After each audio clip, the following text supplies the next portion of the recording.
요한복음 5장 1절에서 9절까지의 말씀. 그 후에 유대인의 명절이 되어 예수께서 예루살렘에 올라가시니라. 예루살렘에 있는 양문 곁에 히브리 말로 베데스다라 하는 못이 있는데 거기 행각 5이 있고 그 안에 많은 병자, 맹인, 다리 저는 사람, 혈기 마른 사람들이 누워 물의 움직임을 기다리니 이는 천사가 가끔 못에 내려와 물을 움직이게 하는데 움직인 후에 먼저 들어가는 자는 어떤 병에 걸렸든지 낫게 되밀어라. 거기 38해 된 병자가 있더라. 예수께서 그 누운 것을 보시고 병이 벌써 오래된 줄 아시고 이르시되 내가 낫고자 하느냐. 병자가 대답하되 주여, 물이 움직일 때 나를 못에 넣어주는 사람이 없어 내가 가는 동안에 다른 사람이 먼저 내려가나이다. 예수께서 이르시되 일어나 내 자리를 들고 걸어가라 하시니 네, 함께 읽겠습니다. 그 사람이 곧 나아서 자리를 들고 걸어가니라. 이날은 안식일이니. 아멘. 네, 우리 추운 날씨 속에서도 또 현장으로 이렇게 힘써 나와주신 선생님들, 또 그리고 가정에서 함께 기도하는 마음으로 나오신 우리 반석의 모든 선생님들과 우리 성도님들을 진심으로 사랑하고 환영합니다. 네, 우리 서로 잠깐 인사 나눌까요? 서로 사랑합니다, 축복합니다, 잘 오셨습니다, 이렇게 서로 인사 나누겠습니다.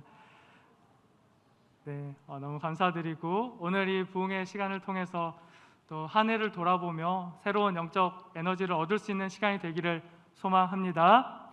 네, 오늘 우리와 함께해 주실 목사님은 지금 현재 파이디온 대표로 섬기시는 고종률 목사님이십니다. 우리 목사님을 통해서 우리 이두 코로나 이후에 아름다운 교회와 또 세상의 교육 비전들을 발견하고 도전받는 시간이 될 수 있기를 소망합니다. 우리 목사님 나오실 때 큰 박수로 환영해 주시기 바랍니다.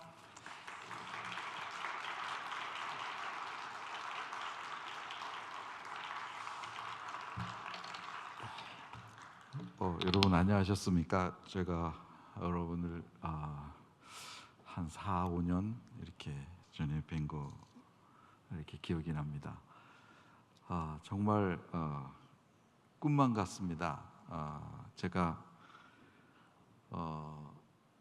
이 코로나 사태가 난 다음에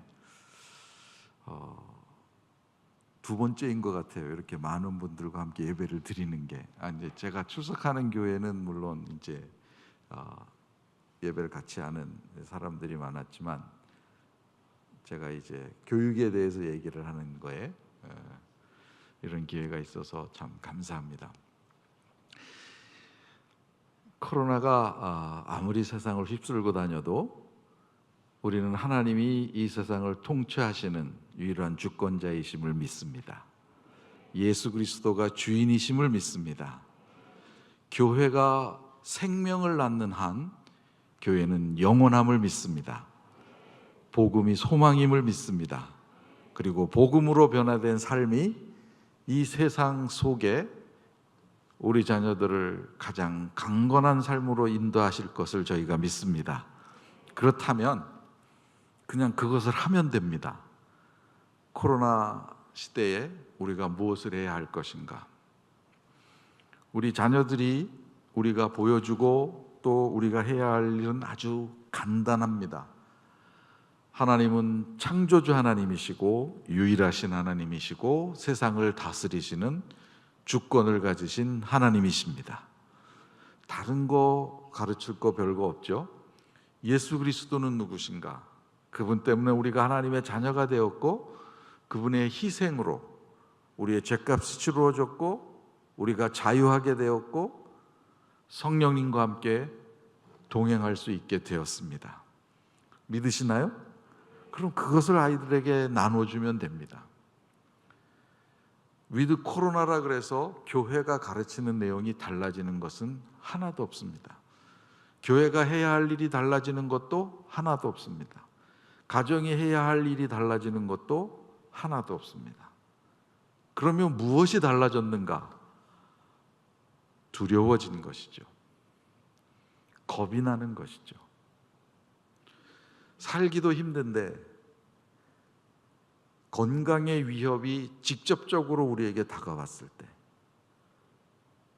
그냥 뭐 천국 가는 건 좋은 것 같긴 한데, 그러나 아직은 가면 안 될 것 같은, 할 일이 너무 많이 남았어요. 아이들도 어리고 부모님도 살아계시고 또 내가 이루고 싶은 일들도 있고 하나님이 부르셨던 일들도 있고, 그런데 이제까지 모든 것을 내 마음대로 할 수 있다고 생각을 어느 정도 우리가 했었다면 어느 한순간에 이거 마음대로 안 될 수도 있겠네 하는 두려움들이 우리 속에 몰아닥치기 시작을 했던 것입니다. 정치를 하는 사람들은 정권을 유지해야 되고, 그 다음에 그 정치를 잘해야 하고, 정치적 욕망이 있고, 그러니까 위드 코로나를 주창하면서 이것을 극복해야 될 대상으로 삼습니다. 우리는 코로나를 극복하는 것 이상을 우리의 목표로 삼습니다. 그것은 코로나 속에서도 주님은 우리의 주인이시더라는 것을 알고 느끼는 것입니다. 마치 욥이 고난 속에서 내가 이제는 주님 얼굴을 직접 뵀습니다. 전에는 귀로만 들었었는데 고난도 주님의 주권 안에 있었던 것이군요. 그리고 이 고난 속에서 주님은 주님이 누구신지, 하나님이 누구신지 분명하게 내게 알려주시는군요. 의인이었던 그 사람에게 고난은 문제가 되지 않았습니다. 문제가 되는 것이 하나 있었는데, 그것이 뭐냐면 고난이 온 이유를 모르겠다는 것입니다. 코로나가 우리에게 문제가 되는 것은 코로나가 온 이유를 우리가 수용하지 않을 때입니다. 만일 이 어려운 상황을 하나님은 외면하고 계신다든지, 관심이 없다든지, 하나님과 상관이 없다든지 이렇게 생각하면 우리는 나갈 방법이 없습니다. 하나님 우리에게 코로나를 주신 이유가 무엇입니까? 여기서 나에게 알게 하시려고 하시는 것이 무엇입니까? 여기서 우리 아이들과 함께 우리가 고민해야 될 일이 무엇입니까? 여기서 우리 아이들과 함께 하나님이 하시는 일을 느끼고 깨닫고 알아야 될 것이 무엇입니까? 그게 우리에게 맞는 태도라는 것입니다. 시간이 많이 흘렀습니다. 한국에 교회가 들어오고 많은 그리스도인이 생기고 우리들조차도 예수님을 믿은 지 오래되었습니다. 여러분이 저를 기억을 못하실 것 같아서 제가 이래봬도 올해 사위를 보았고, 제가 환갑이 지난 지 3년이 지났습니다. 그러니까 저는 모태로부터 예수를 믿었다고 가정을 하면 63년 동안 예수를 믿었습니다. 만으로. 자, 이 긴 시간 동안 여러분과 같이 제가 예수를 믿었는데 우리 교회에서 집회를 해요. 근데 목사님이 어느 날 여러분에게 전화했습니다. 요번 집회 중에 하루 저녁은 집사님 간증을 좀 해주시면 좋겠습니다. 아니 무슨 간증은? 목사님 저 간증할 거 하나도 없어요. 간증 못해요. 신앙생활의 연조가 깊어져 가고 길어져 가고 삶이 윤택해져 가고 지식이 커져 가고 학력이 높아져 가고 경륜이 쌓일수록 믿음의 간증은 적어집니다. 왜 그럴까요? 신앙생활 50년, 60년 하고 사회에서도 역할을 할 만큼 하고 살 만큼 살고 아이들도 잘 키우고 그랬는데 간증을 하려다 보니까 뭐 딱히 간증할 게 없는 거예요. 왜 그럴까요? 내가 간암 3개 걸린 것도 아니었고 내가 무슨 뭐 교통사고 다 부서진 것도 아니었고 뭐 할 게 없는 거예요. 우리는 왜 그럴까요?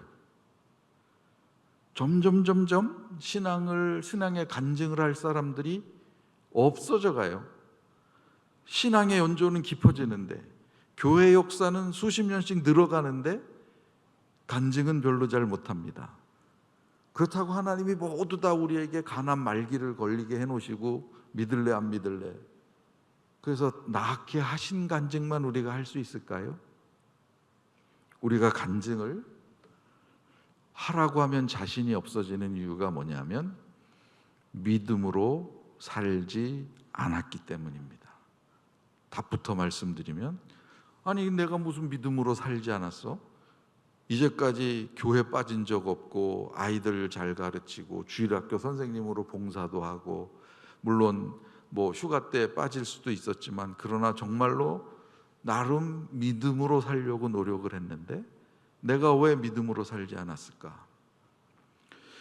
여러분, 우리가 저부터라도, 제가 섬기는 이 파이디온 선교회에 작년에 이제 교회들이 아이들 모임을 갖지 않으니까, 어린이들, 청소년들, 저희가 이렇게 교재도 만들고 세미나도 하고 하면서 살림살이를 하는 단체인데 교재가 안 나간 거죠. 그러니까 재작년보다 작년이 딱 반토막이 났습니다. 그래서 재작년에 예를 들어서 5만 원 벌었다면 작년에 정말로 딱 2만 5천 원 버는 거예요. 그러니까는 이제 못 사는 거죠. 그럴 때 어떻게 해야 되나? 제가 이 단체에 있은 지가 43년인데, 그러니까 저는 저의 경험을 다 떠올리는 것입니다. 다 생각을 해서, 그땐 이렇게 어려웠는데 우리가 이렇게 했으니까 이 방법을 쓰면 되겠다. 또 제가 뭐 공부를 잘한 건 아니지만 미국에 가서 공부하면서 배운 거 다 동원해서 이렇게 하면 되겠다. 또 우리 사역자들 중에 어떤 분은 이런 걸 잘하고 어떤 분은 저런 걸 잘하니까 이런 걸 모아서 이런 걸 보완하면 되겠다. 이렇게 생각을 합니다, 제가. 그리고 하나님 이 일을 이루어 주십시오 하고 믿음으로 정했다고 생각을 합니다. 그러나 이렇게 제가 정했을 경우에는 믿음은 n분의 1밖에 안 됩니다. 여러 생각한 요소 중에 하나가 믿음이에요. 이렇게 제가 생각하고 무엇을 결정을 내린 다음에 실행을 하면 잘 되기도 하고 못 되기도 합니다. 잘 될 때는 무슨 생각을 할까요? 제가 계획 잘 세워서. 못 될 때는 무슨 생각을 할까요? 제가 그거 생각하는 걸 까먹어서, 그 요소를 첨가시키지 않아서, 어떤 사람 하나를 추가시키지 않아서.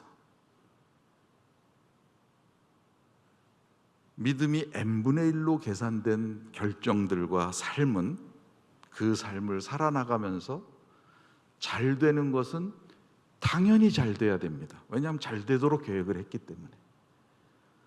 못 되는 것은 어디서 미스가 났는지를 판단을 합니다.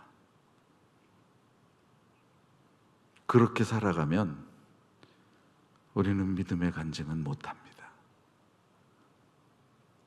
믿음은 n분의 1밖에 안 된 거예요. 믿음의 결정은 무엇이냐 하면, 그 결정이 손해를 전제로 했을 때, 아픔을 전제로 했을 때, 때로는 나는 사그라지고 예수님만 남는 걸 전제로 했을 때, 믿음은 100%여야 합니다. 근데 우리가 세상 사는 법도 알고, 돈을 모으는 법도 알고, 공부도 했고, 경험도 했고, 신앙 경력도 많고, 교회 생활이라는 것이 무엇인지도 알고, 다 알게 된 나머지 위기가 올 때이건 기쁠 때이건 간에 우리는 무엇을 결정할 때 모든 정보를 규합합니다. 모든 이 정보를 모으고 모아서 아까 제가 말씀드린 대로 계략과 계획을 쭉 짭니다. 그리고 거기에 믿음을 그냥 보태는 것입니다. 성경적으로 뭐 죄 짓는 건 아니지, 잘못된 건 없지, 하나님께 이제 이거 놓고 기도하면 되지, 그렇게 우리가 살아갑니다. 그래서 하나님이 역사할 공간이 n분의 1밖에 되지 않아요. 전체가 아니고 n분의 1밖에 되지 않습니다. 오늘 우리가 읽은 성경 요한복음 5장을 같이 보시겠습니다. 여기 베데스다라고 한 못에 38년 된 병자가 있었습니다. 이 병자는 아마도 틀림없이 육체적 한계를 가지고 있는, 여기 3절에 본 대로 하면 다리 저는 사람에 속하는 사람일 거예요. 왜냐하면 물이 동했을 때 움직여 갈 수가 없어요. 자기는 좀 가는 사이에 다른 사람이 다 먼저 뛰어드는 거예요. 그래서 자기가 날 수 없다고 지금 얘기하는 사람입니다. 그 사람에게 예수님이 나타나셨습니다. 여러분, 이 지금 이 베데스다 연못의 이 이야기는 아스클레피에이온이라고 하는 그 헬라가 예루살렘을 점령했을 때 행각 5개를 짓고 그 사이사이에 행랑을 만들어서 이 행랑의 그 헬라식 이름이 인큐바티오라는 겁니다. 인큐베이터. 그러니까 편안하게 잠잘 수 있는 곳, 그런 뜻이죠. 그래서 행랑을 이렇게 5갈래로 연결하고 그 가운데 커다란 못이, 어떤 역사학자들은 그 못이 축구장만 했다 그래요. 그러나 어쨌든 커다란 못이 2개가 있는, 그런데 이것을 종교적 요양소라는 개념으로 생각하시면 됩니다. 거기에 그 행랑에 병자들이 모여 있는 거예요. 근데 물은 사실은 천사가 동했다고 여기 나오는데 그게 아니라 이게 가끔씩 터져 오르는 그 파운틴이라서 이렇게 분수처럼 푹 용수숨 치는 그 지하수가 올라올 때가 있어서 사람들이 누군가 하여간 한 사람이 거기 언젠가 들어갔었는데 그 사람이 난 거예요. 그러니까 이게 전설이 돼서 지금 사람들이 여기 모여 있는 것입니다. 그런데 성경은 오늘 뭐라고 얘기를 했냐면 4절에 이는 천사가 가끔 못에 내려와 물을 움직이게 하는데 움직인 후에 먼저 들어가는 자는 어떤 병에 걸렸든지 낫게 됨이로라. 이거는 사실은 성경 자체에도 의문이 있는 것입니다. 이게 정말로 기록된 성경이에요. 그래서 여기에 괄호가 이렇게 쳐 있어요. 원래는 이 괄호는 뭐냐면 어떤 사본에는 있고 어떤 사본에는 없다는 뜻입니다. 그러니까 어떤 학자들은 이걸 성경 말씀으로 받는 사람도 있고 어떤 사람은 안 받는 사람도 있어요. 왜냐하면 사본적 증거가 명확하지 않기 때문에, 다른 말에 비해서. 그런데 중요한 것은 뭐냐면 천사가 못에 내려와 못을 동할 때 낫다 하는 것입니다. 그러면 지금 이 유대인들이잖아요. 이 유대인들은 이 못에서 자기가 치료하는 것을 천사가 물을 동할 때 일어난다고 생각을 하는 거예요. 이들이 가진 믿음은 무엇이냐면 자기 필요를 채우는 믿음밖에 되지 않아요. 그 위에는 믿질 않습니다. 그 위에는 다른 어떤 믿음도 여기엔 없는 거예요. 그러니까는 일종의 믿음을 빙자한 미신인 거죠. 실제로 이 물은 동하는 게 아니라 아까 말씀드린 대로 이렇게 지하수가 펑 하고 터져 오를 때가 있어서, 그것도 어쩌다가 터져 오를 때가 있어서 사람들이 몰리는 것입니다. 그런데 사람들은 이것이 하나님이 하시는 일이라고 생각을 하기 시작을 했습니다. 왜냐하면 낫고 싶었기 때문에. 그럼 이들이 가진 믿음은 무엇일까요? 자기의 필요를 채우는 믿음 이상은 되지 않아요. 우리가 믿음을 가지고 인생을 살아가면서 모든 삶의 계획을 세워가면서 믿음을 나의 결정에 n분의 1로 놓을 때에는 그 믿음은 내가 결정한 것을 채우는 믿음밖에 되지 않습니다. 우리의 연약함은 그곳에서부터 시작을 합니다. 만일 우리가 절체절명의 위기에서 믿음만 유일하게 탈출할 수 있는 능력을 주는 힘이다 이렇게 되면 누구나 다 믿음을 가질 거예요. 그러나 현재 우리의 삶이라는 것은 많은 미래를 위한 계획과 저축과 교육과 그 다음에 경력을 쌓는 것들과 예측할 수 있는 많은 정보들과 나의 능력을 종합해서 어떤 결정을 내려놓고 그리고 믿음으로 이것을 구합니다. 그러고 나면 아이들에게 우리가 믿음이 무엇인지를 설명할 방법이 없는 거예요. 믿음의 간증이 없으니까. 이 병자들이 하는 행태와 비슷해진 거예요. 나의 병의 치유를 위해서 이 못을 천사가 움직이는 못이라고 해놓고 움직이면 뛰어들려고 하는, 이 사람은 틀림없이 자기 몸이 불편했기 때문에 자기가 가는 중에 다른 사람이 다 뛰어드는 거예요. 그리고는 기회가 없어요. 그러므로 이 베데스다 연못의 모습을 저는 경쟁과 쟁취의 패러다임이 있는 곳이라고 이름을 붙였습니다. 경쟁과 쟁취의 패러다임이에요. 먼저 쫓아 들어가야 돼. 남들은 뭐 전혀 신경 쓸 게 하나도 없어요. 우선 내가 살고 봐야 돼. 뭐 안진뱅이도 있을 거고 기어가는 사람도 있을 거고, 그럴 때 그 사람을 밟고 가는 한이 있더라도 뛰어 들어가야 돼요. 그 쟁취와 경쟁의 패러다임에 속해 있는 이 베데스다 연못에서 38년 동안 병이 낫기를 원했던 이 사람, 요즘 사회 말로는 쟁취와 경쟁의 사회에서 루저죠. 루저, 패배자입니다. 그 패배자가 평생을 기다려도 들어갈 수 없는 베데스다 연못에 희망을 걸고 살고 있던 그 패배자가, 서로 못이 움직일 때 누가 착해가지고 그 사람을 던져 집어넣는다 하더라도 난다는 보장이 없는 그 미신 같은 믿음 속에서 38년을 아팠던 이 패배자가 예수님 한 번 만남으로 그의 인생이 뒤집어지는 것입니다. 그러므로 아이들이 이 세상에서, 이 경쟁과 쟁취의 세상에서 아이들이 패배했다고 느낄 때, 스스로를 자괴감 가지고 느끼며 살아가기 시작할 때, 초등학교 4학년이면 이런 거 시작이 돼요. 어떤 아이는 2학년 때 시작되는 아이도 있어요. 나는 루저가 될 확률이 높아, 이렇게 생각하면서 5, 6학년을 보내는 아이도 있고, 중학교 1, 2, 3학년을 보내는 아이들도 태반입니다.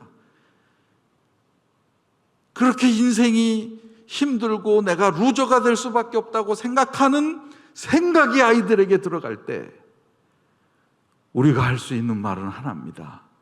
38년 된 병자처럼 예수를 만나라고. 그 예수를 누가 소개시켜 주시겠어요? 선생님들 아닌 부모님이죠. 내가 만난 예수, 나의 주인 되신 예수, 온 세상의 주인 되신 예수, 온 세상의 주권을 가지신 예수, 이 세상의 왕이요 심판주로 오실 그 예수, 그것을 여러분 어떻게 보이시겠습니까? 이 경쟁과 쟁취의 패러다임 사회 속에 대학만 가면, 교회 가서 일주일을 살다 와도 엄마는 아무 얘기 안 할 거야. 일단 대학만 가. 우리는 어느 순간에 아이에게 경쟁과 쟁취의 패러다임을 심어주는 것입니다. 패러다임이란 어떻게 그것이 작동하는지, 어떻게 그것이 생산되는지를 보여주는 모형을 패러다임이라 그래요. 우리가 어떻게 살아가는지 보여주는 모형이 부모님들과 선생님에게 주어진 의무며 역할입니다. 세상에서 패했다고 생각할 때, 내가 쟁취할 수 있는 것은 쟁취할 방법이 없다고 아이들이 생각할 때, 우리가 아이들에게 엄마 아빠가 만난, 선생님이 만난 예수 그리스도를 만나, 그것을 위해서 주께서 우리를 세우셨습니다. 안 읽었지만 성경 하나 제가 더 읽어보겠습니다. 마가복음 2장 1절부터 5절까지만 제가 얼른 읽겠습니다. 마가복음 2장. 수일 후 예수께서 다시 가버나움에 들어가시니 집에 계시다는 소문이 들린지라 많은 사람이 모여서 문 앞까지도 들어설 자리가 없게 되었는데 예수께서 그들에게 도를 말씀하시더니 사람들이 한 중풍병자를 4사람에게 메워 가지고 예수께서 올세 무리들 때문에 예수께 데려갈 수 없으므로 그 계신 곳에 지붕을 뜯어 구멍을 내고 중풍병자가 누운 상을 달아내리니 예수께서 그들의 믿음을 보시고 중풍병자에게 이르시되 작은 자야 내 죄 사함을 받았느니라. 가버나움에 새로운 패러다임이 하나 생겼습니다. 베데스다 연못의 사람들은 먼저 차지하겠다고 뛰어듭니다. 거기는 경쟁과 쟁취의 패러다임이 있습니다. 마가복음 2장에 나오는 가버나움의 패러다임은 어떻습니까? 예수님이 오셨다는 소문을 듣고 중풍병자의 친구들이 들어갈 방법이 없어요. 이 사람 움직이지도 못하니까 일단 침상에 이렇게 눕히고 4명이 들고 왔습니다. 근데 들어갈 방법이 없어요. 그래서 지붕 위로 올라가서, 당시에 이스라엘에 보통 이 집은 큰 집이었음에 틀림없습니다. 왜냐하면 사람들이 많이 모였으니까. 그렇지만 일반 사람들의 집은 이렇게 평면이에요. 지붕이 옆으로 계단이 있고 올라갈 수 있었어요. 켄트 휴즈는 자기의 그 연구한 걸 가지고 뭐라고 얘기했냐면, 당시에 이 집의 두께는 한 60cm쯤 됐을 것이다. 나무를 이렇게 대들보처럼 이렇게 대고, 그 다음에 십자가형으로 이렇게 중간에 사이로 나무를 다시 댄 다음에 두꺼운 진흙과 회칠을 하면서 집을 섞어서 튼튼하게 만들었을 것이다. 이렇게 뜯을 수 있다는 뜻이죠. 그래서 이 친구들이 그걸 뜯고, 여러분 그 안에서 예수님이 여기서 이렇게 말씀하시는데 저 지붕이 뜯기는 거예요. 그러니까 흙이 떨어지고 집이 떨어지고 뭐 부스러기가 떨어지고 난리가 났을 거 아니겠어요. 그래도 이 사람들은 아마 아랑곳하지 않았나 봅니다. 침상이 내려갈 만큼 뚫고, 그리고 줄을 매달아 이 침상을 예수님께로 내립니다. 5절에 예수님께서 그들의 믿음을 보시고 그 친구들의 믿음을 보시고, 물론 여기서 이렇게 표현을 했지만 아마도 이 친구들의 믿음이나 중풍병자의 믿음은 같았다고 보는 게 맞는 거예요. 그렇지만 어쨌든 간에 이 친구들은 어떤 사람들입니까? 어떤 사람들이에요? 믿음과 발견의 패러다임을 가진 사람들입니다. 막혔어요. 침상을 메고 왔는데 사람 때문에 못 들어가. 야, 이거 끝났다. 끝났어. 뭐 방법이 없네. 내일 또 와야지. 그러지 않았어요. 예수님 외에는 얘를 고칠 사람이 없어. 그럼 지붕을 뚫고라도 가야지. 그들은 그들의 믿음을 가지고 길을 찾아냅니다. 발견을 해냅니다. 그리고 이 일은 자신들을 위한 일이 아니었습니다. 자기 친구를 위한 일이었어요. 예수님께서 그것을 보시고, 야, 정말 믿음이 좋구나. 경쟁과 쟁취의 패러다임이 베데스다 연못가의 패러다임이라면, 이쪽은 믿음과 발견의 패러다임입니다. 또 다른 말로 얘기하면 발견과 동행의 패러다임이에요. 예수님을 찾아가는 길, 그것만이 유일한 생명의 길이라고 확신한 나머지 어떤 상황과 어떤 방법, 어떤 상황과 어떤 조건에서도 예수님을 발견하려고 찾습니다. 그리고 그분 옆에 있어야 해답이 있다고 믿어서 그것을 떠나지 않습니다. 결국 우리들의 신앙교육은 어떤 패러다임을 아이들에게 주느냐에 달려 있어요. 예수님을 믿으면 이 경쟁과 쟁취의 패러다임에서 너가 승리할 거야. 예수님을 믿으면 발견과 믿음의 패러다임으로 언제나 주님과 함께 동행하는 삶을 살아갈 거야. 무엇을 가르치시겠습니까? 여러분, 믿음으로 아이들이 경쟁과 쟁취의 사회에서 성공하기를 기대하시나요? 그 믿음은 n분의 1밖에 안 됩니다. 그 믿음은 우리가 세운 계획을 이루는 수단의 믿음밖에 되지 않습니다. 아이들이 교회에서 믿음 가운데 크는데 고등학교 졸업하고 떠나가는 이유가 뭔가? n분의 1의 믿음을 보았기 때문에 그래요. n이 8이면 믿음은 8분의 1밖에 되지 않아요. 나머지 8분의 7이 훨씬 더 어트랙션이 있는 거예요. 거기에 훨씬 매력이 있는 거예요. 거기에 훨씬 인간의 방법이 있다고 생각하는 거예요. 그런데 뭐하러 8분의 1의 승부를 겁니까? 그러므로 저는 우리 선생님들에게 제대로 된 패러다임으로 바른 패러다임을 갖도록 가르치자고 권해드리고 싶은 거예요. 켈빈 콜리지라는 미국의 30대 대통령이 있습니다. 이 사람이 그 벌먼트에도 프리머하우스가 있어요. 프리머스, 이쪽 그 보스턴 밑에도 플리머스가 있지만, 이 벌먼 프리머스의 그 아주 가난한 시골에서 태어난 사람이에요. 그의 아버지는 가죽 수선공도 했고, 그 다음에 돌 깨는 석공도 했고, 그 다음에 벽돌공도 했고, 그 다음에 푸주간 주인도 했고, 여러 잡화점 가게도 한 사람이에요. 그냥 평범한, 아주 그냥 평범한 사람. 거기서 자라난 이 사람이 암홀스트라고 하는, 지금도 아주 유명한 조그만한 인문계 대학이죠. 그 암홀스트 대학에 가서 공부를 하고 졸업할 때 최우등으로 졸업을 합니다. 그리고 이 매사추세츠 주지사부터 시작을 해서 쭉쭉쭉 올라가서 미국의 대통령이 된 사람이에요. 근데 이 사람이 일기를 썼는데, 내가 대학 때 방학을 맞이해서 집에 가면 아버지는 나에게 자전거를 타고 주문 들어온 고기들을 주문한 집에 배달을 시키셨다. 내가 배달 순서대로 자전거 뒤에다가 고기를 차곡차곡 싣고 그 시장통을 지나서 이것을 배달하기 위해서 집집마다 방문할 때 사람들은 내가 탄 자전거가 우리 아버지 것을 안 나머지, 그리고 내가 좋은 대학을 다녔다는 이유 때문에 사람들은 나를 흘낏흘낏 쳐다보곤 한다. 그러나 그들의 눈빛을 느낄 때마다 내가 배우고 알게 되었던 것은,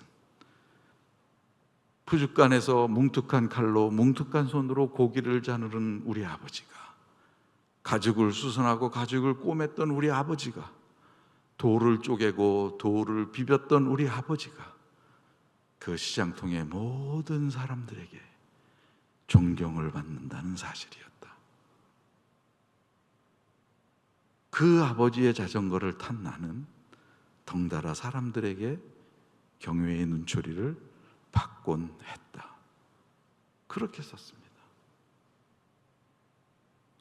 돌을 깼던 뭉툭한 손, 가죽을 꼬맸던 뭉툭한 손, 그 고기들을 날카로운 칼로 내리치면서 잘랐던 그 뭉툭한 손, 배운 것이 없던 이 아버지. 그러나 그 아버지는 이 아들에게 대통령이 될 제목의 마음을, 믿음을, 인간의 기본적 신뢰를 가장 깊게 심어준 사람입니다. 사랑하는 성도 여러분, 아이들은 예수님을 믿는 흥분과 열정이 필요한 아이들이에요.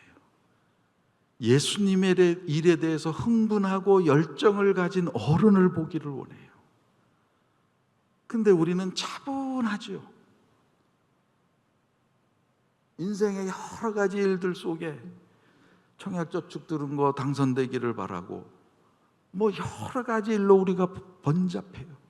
그러다가 토요일 주일이 되면 교회에서 부과한 일을 하려고 또 달려들어요. 그런데 아이들은 아무 열정을 보지 못합니다. 주를 향한 열심, 주를 향한 관심, 그 마음이 쏟아지는 것을 아이들은 보지 못합니다.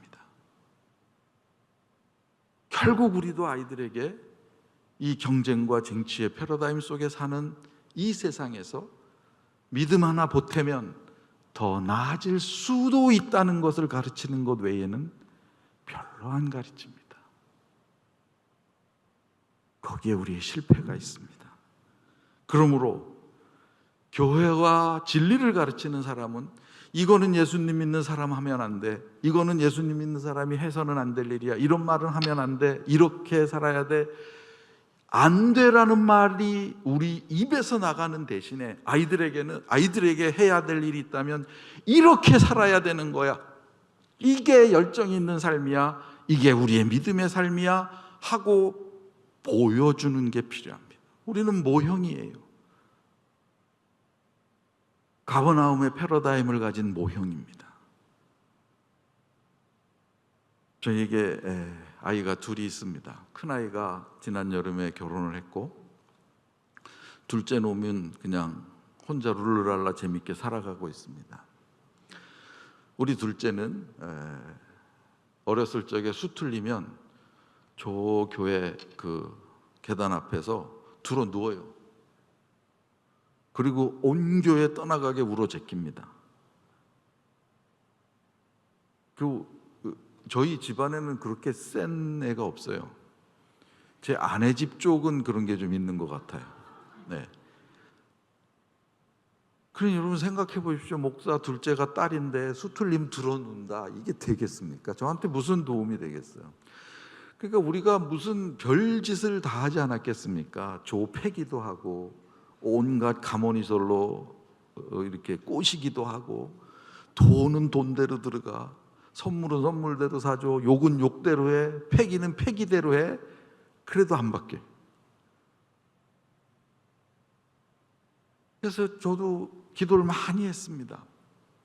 근데 이제 그때 제가 공부를 시작한 지 뭐 한 2, 3년 지난 때였는데, 이제 저녁마다 아이들하고 이렇게 말씀을 나누고 기도하는 그런 시간을 늘 가졌습니다. 근데 이제 학교 갔다가 오는데 그날 이제 제가 말씀을 읽어야 될 순서라서 오늘 아이들하고 무슨 얘기를 하나? 그런데 하나님께서 저에게 번개 같은 말씀 하나를 주신 거예요. 그러니까 항상 아이들하고 말씀을 할 때 저는 누구에게 초점을 맞췄을까요? 우리 둘째에게 초점을 맞춘 거죠. 이러면 공부를 하고 와도 시험 잘 봤니? 그러면 항상 이러고 들어와요. 예. 우리 큰애는 잘 봤니? 그러면 좀 못 본 것 같아요. 누가 성적이 좋았겠어요? 예. 큰애는 항상 저를 닮아서 탑이고, 둘째 놈은 뭐 이러고 들어와도 잘해야 중간. 예. 근데 얘는 수틀리면 식당에서도 눕고 소리 지르고 뭐 식당이 떠나가요. 미국 사람들이 볼 때마다 얼마나 제가 얼굴이 화끈거리겠어요. 얘 때문에 어디 그 집사님들이 밥 사준다고 오라 그래도 갈까 말까 두려운 거예요. 그놈의 미국은 왜 애들까지 다 데려가는지 몰라요. 근데 하여간 그날 구절 하나를 딱 하나님이 주셨어요. 그래서 집에 가서 다 와. 그래서 이제 저녁 먹고 말씀을 나누는데 그게 고린도전서 13장 4절이에요. 사랑은 무례히 행치 아니하며, Love is not rude. 그래서 이제 애들은 이제 영어가 쉬우니까 둘은 영어로 읽히고 저와 제 아내는 한글로 읽고, 그 다음에 이제 제가 우리 둘째에게 바로 물었어요. 윤, 이게 무슨 뜻이야? 그러니까 뭐 어려운 영어가 아니니까, 얘가 1학년 때니까 한 30초를 대답을 안 하더라고요. 그래서 저는 얘가 그냥 에이쌍 하고 일어날 줄 알았어요. 승질이 나가지고. 그런데 한 30초? 여러분, 침묵의 30초는 깁니다. 생각보다. 30초쯤 지났는데 얘 입에서 툭 터지는 말 한마디. 앞으로 식당에서 울면 안 되겠네.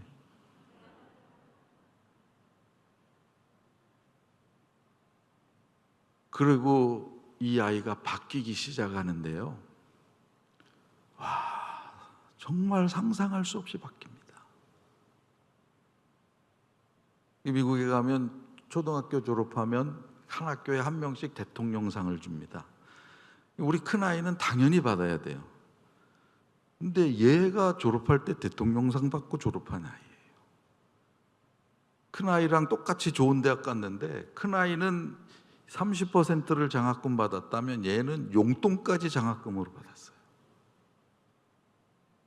그 1학년 때부터 고3까지 12년 동안 아이를 하나님이 바꾸시는데 상상할 수 없이 바꿔 가십니다. 제가 한 일은 아무것도 없어요. 제가 어떤 사람이었냐면 우리 그 작은 놈이 4학년 때 주일날 밤 10시 넘어서 목사님 집에 전화가 온다. 이거는 미국 상황에서는 아주 나쁜 거예요. 첫 번째 부부싸움하다 경찰이 떴든지, 두 번째 누가 돌아가셨든지, 세 번째 애가 나가서 사고 쳐서 경찰한테 가 있든지, 다 힘든 상황이에요. 그럼 이제 얼른 제가 옷 입고 나가야 돼요. 근데 저도 힘들고 아플 때가 있는 거예요. 그 교구 목사님 거기도 있는데 왜 나한테 전화를 했나? 그러고 민기적거리면 우리 큰아이는 저를 닮아서 나이스하죠. 아빠 힘들겠어요 이래요. 근데 이 둘째 놈은 딱 와가지고 저를 위아래로 이렇게 훑어봐요. 이걸 걔네 말로는 꼬나본다 그래. 이렇게 꼬나봐요. 그리고 딱 한마디 하고 가십니다. 이분은 아빠 목사 맞아? 그러니까 4학년짜리 눈에 목사는 그러면 안 되는 거예요. 그러니까 제가 무슨 성인이겠습니까? 애들한테는 항상 이율배반적인 목사의 모습인 거죠. 집에서는 승질 있는 대로 다 내다가 교회만 가면 아이고 집사님 안녕하십니까, 아이고 장로님 잘 지내셨어요? 텔레비전은 지 보고 싶은 것만 보고. 제가 그런 아빠였지 않았겠어요? 우리 다 똑같으니까. 그러니까 절 보고 애가 잘 된 건 절대로 아니에요.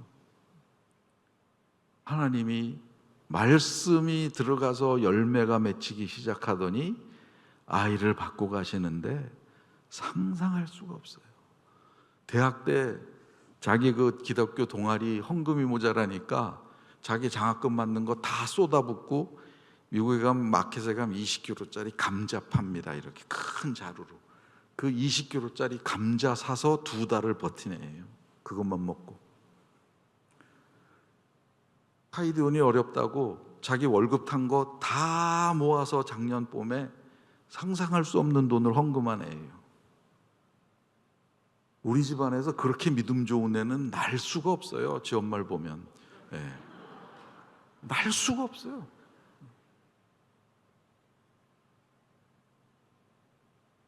사랑하는 성도 여러분, 이 사회는 믿음이 삶의 필요로 바뀌는 사회입니다. 경쟁과 쟁취의 사회예요. 그것을 이루어내는 게 믿음이라고 생각을 해요. 그러나 그러지 않습니다. 믿음은 주님과의 동행과 발견의 패러다임으로 살아가는 거예요. 그것으로도 이 세상 승리할 수 있다고 보이십시오. 그것으로도 인생은 승리한다고 말하십시오. 그리고 여러분이 주님을 향한 그 열심과 열정과 진솔함과 정성을 보이십시오. 아이들은 그대로 따라옵니다. 다른 큰 것을 아이들이 요구하지 않아요. 위대한 성인됨을 요구하지도 않고 위대한 하나님의 능력을 이렇게 행하는 사람을 요구하지도 않아요. 다만 그들의 패러다임이 생겨날 수 있도록 그 패러다임을 보여주는 사람을 아이들은 기다리고 있습니다. 코로나는 우리가 지향해야 될 우리의 패러다임을 갖는데 아무 영향을 끼치지 않는 것입니다. 아니 오히려 바른 패러다임을 갖는데 도움이 되는 환경이 될 수 있습니다. 주께서 여러분의 세우신 자리를 거룩하다 하실 것입니다. 그것을 통해서 가시떨기 불빛으로 모세 앞에 나타나셨던 하나님께서 일마다 때마다 그의 능력의 불로 우리에게 임하실 것입니다. 포기하지 마십시다.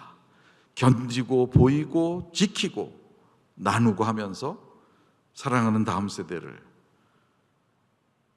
주 그리스도와 동행하고 주 그리스도를 찾으려 하고 주 그리스도에 대한 사랑으로 인생의 패러다임을 갖고 살아가는 아이로 세우는 축복이 있기를 간절히 축원합니다. 잠깐 기도하겠습니다. 여러분, 제가 기도 제목을 하나 드리겠습니다. 우리는 비겁하기도 하죠. 아이들 눈에는 비겁하다고 보일 때가 많습니다. 우리는 부끄럽기도 합니다. 얼굴 화끈거리게 아이들 보는 앞에서 앞뒤가 다른 모습을 보인 적도 많습니다. 우리는 모나고 또 상처 많은 인생입니다. 아이들 보는 앞에서 엄마 아빠가 되어서 싸우기도 하고 부딪히기도 하고 그것을 조율해내지 못하고 결국 아이들에게 상처를 주는 아주 부족하고 연약한 인생입니다. 그러나 그럼에도 하나님은 우리를 교사로 세우셨습니다. 그럼에도 하나님은 우리를 부모로 세우셨습니다. 그러면 교사와 부모로 우리 인생 부족하지만 이제부터 주님, 내가 주님과 동행하고 주님을 신뢰하며 주님을 발견하는 일에 나의 인생을 거는 패러다임으로 아이들 앞에 서기를 원합니다. 부끄러운 나의 것을 용서하여 주옵소서. 비겁한 나의 것들을 용서하여 주옵소서. 그러나 주님, 제가 주님 앞에 다시 나가기를 원합니다. 우리 아이들이 주를 향해서 펼쳐지는 내 마음을 보고 그들이 설 수 있도록 도와 주옵소서. 함께 기도하겠습니다.